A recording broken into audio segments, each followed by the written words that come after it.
Hi everyone. I came across a really cool problem in a book that inspired me. I thought, oh, I want to make my own. So that's what I've got for you today. It's a bit difficult to say like how hard this problem is. If it's like, a year 5, a year 6, a 7th grade problem, whatever.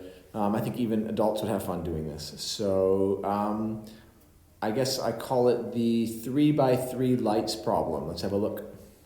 Okay, if you want to just pause the video and read it yourself and then have a crack at solving it, go for it. Otherwise, I'll read it to you and then we'll talk about a solution. So, it says a secret code exists where groups of 3x3 lights can represent a single digit. Okay, so you can see the grid over here. Oops, dropped my pencil.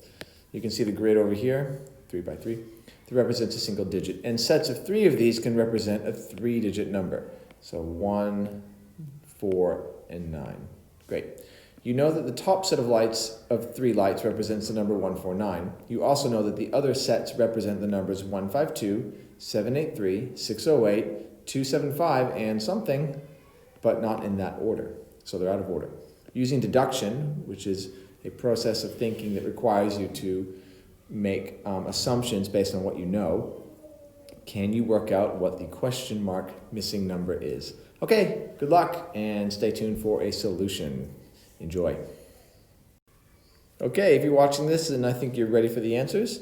So I'll go through the solution and I'll give you the answer at the end. So we start this problem by cracking into it and thinking that, okay, there's 149 here, and I know that this is a 1, so I'm going to look for any other 1s that are in this whole set here. And you could have another insight, which is that when you look for a 1, you're looking for these numbers down here, and the only one of them that has a 1 is 152, and it's obviously at the beginning, 152.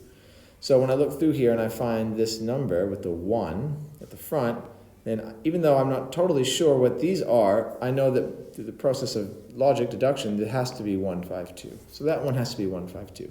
Okay, what's my next step? I could look for 5s or I could look for 2s.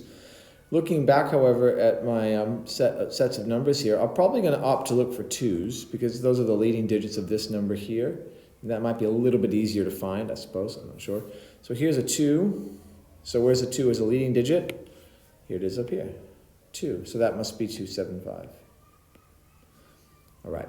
Noticing that 7 and this is the number in the middle here with the 3 lights, 7. I can look for 7 as a leading digit on my next set of numbers, excuse me, which is, of course, down here. So that must be 783. Now I've got maybe a little bit trickier from here downwards, but you may have tried to look for a 3 and not found any, so then you go back and look for an 8, which is this figure here. And of course you can see that there's an 8 down here. Great, so if the 8 is at the trailing end, right, the edge of the number, the units digit, 608, must be this number, 608. Okay, now do you have everything you need to find the missing one here? I think so. This number here with the opposite sides pairs up to this one, which is 5, so that must be 5. This number here with the top and the bottom pairs up to this one, the 2 or the 2 here, so that must be 2.